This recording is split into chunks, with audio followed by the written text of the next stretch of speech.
In arithmetic, we use symbols such as 2, 2/3, 0.4, for example, to represent numbers.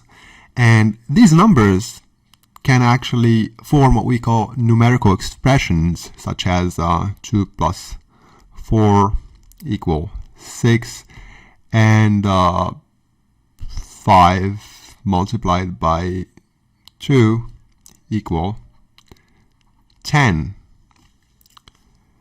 Now, obviously, in algebra, these numerical expressions can be extended to form what we call algebraic expressions by adding a variable, such as 2x plus 1 equal 0. And this is an equation that we'll actually solve later on in this course, and this is what we call a variable. So it can be any letter, for example, it doesn't have to be x. But before jumping on to this, we need to explain some very fundamental concepts that we will actually need in this course. And the first concept is just the concept of sets. A set is just a collection of objects that we call elements. And we refer to set by a capital letter. For example, let me just give you an example of a simple set, small one. So I wrote S to denote a set.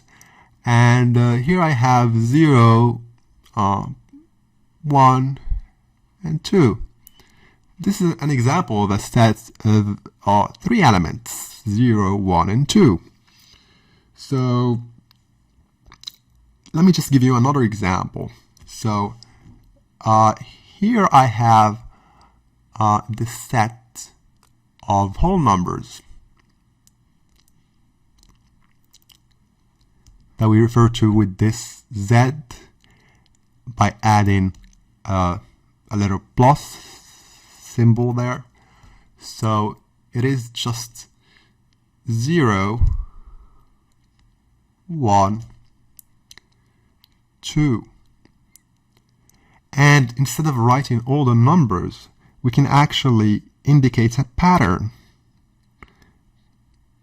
to simply mean that we just mean the set of 0, 1, and it just goes on to infinity.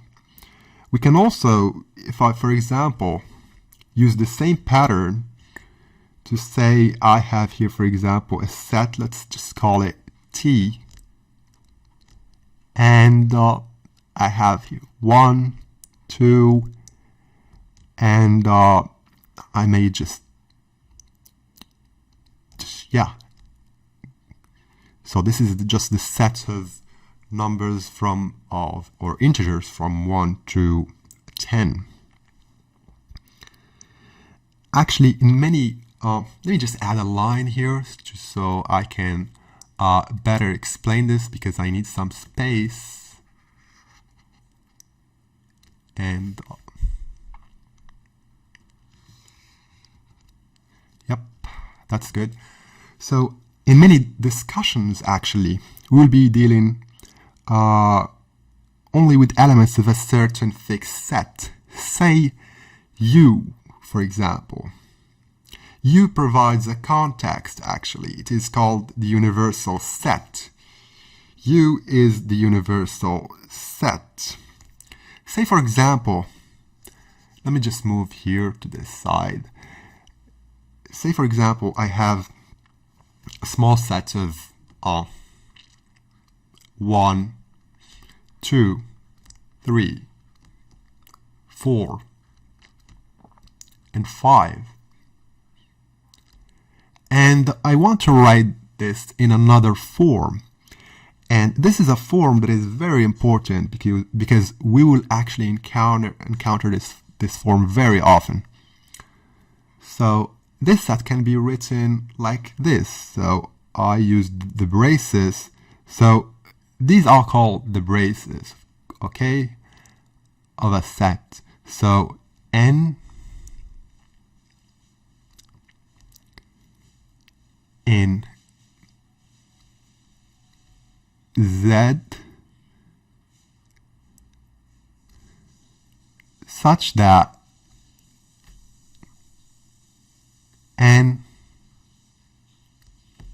is included between 1 and 5.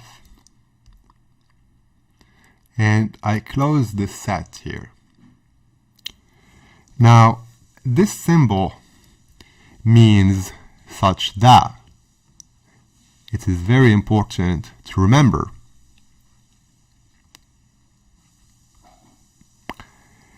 And just the other symbol here just means n is in Z or belongs to Z. Yeah, that's it.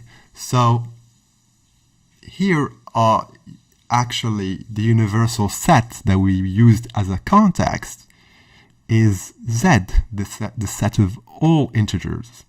For example, here I have whole numbers, and to have or to get this set of all integers, I need to add here the negative numbers of -1, -2, and so on to infinity. So yeah. And as I said, let me just add a different color so I can really write this here. So here, as I said, the universal set that we used as a context for this discussion, so to speak, is just Z, the set of all integers.